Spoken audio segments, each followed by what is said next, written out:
신경성 식욕부진증 같은 경우에는 살찔 거에 대한 두려움 때문에 식사를 하지 않는다는 게 특징적인 증상인데요. 식사를 하지 않는다고 해서 아예 안 하는 건 아니고 어떤 경우에는 폭식과 구토의 행동이 동반되기도 합니다. 그래서 신경성 식욕부진증과 신경성 폭식증 구별이 좀 힘든 경우도 있는데요. 흔히 일반적으로 신경성 식욕부진증의 경우에는 저체중으로 대표가 되거든요. 체중이 많이 감소하고 식사를 잘 하지 않으려는 그런 양상을 보일 때 신경성 식욕부진증, 흔히 거식증이라고 얘기하는 질환으로 이해하시면 될 것 같습니다.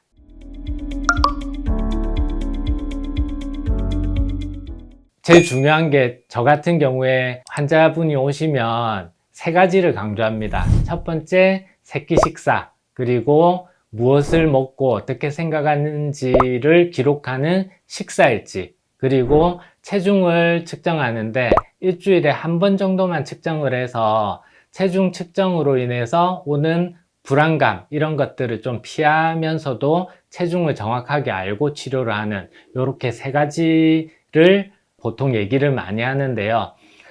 그렇다고 해서 그 세 가지만 지키면 되느냐?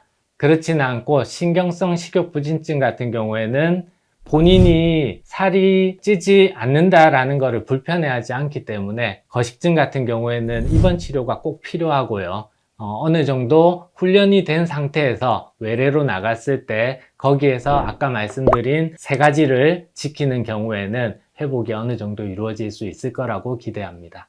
신경성 식욕부진증에 약물 치료는 없느냐라는 질문을 상당히 많이 하시는데요.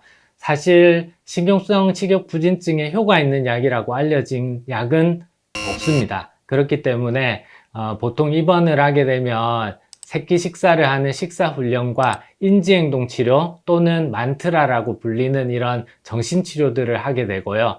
그래서 환자들이 가지고 있는 체중에 대한 과한 불안감이라든지 또는 본인의 체형에 대한 왜곡 이런 것들을 교정하는 데 도움을 주는 치료를 하고 있습니다.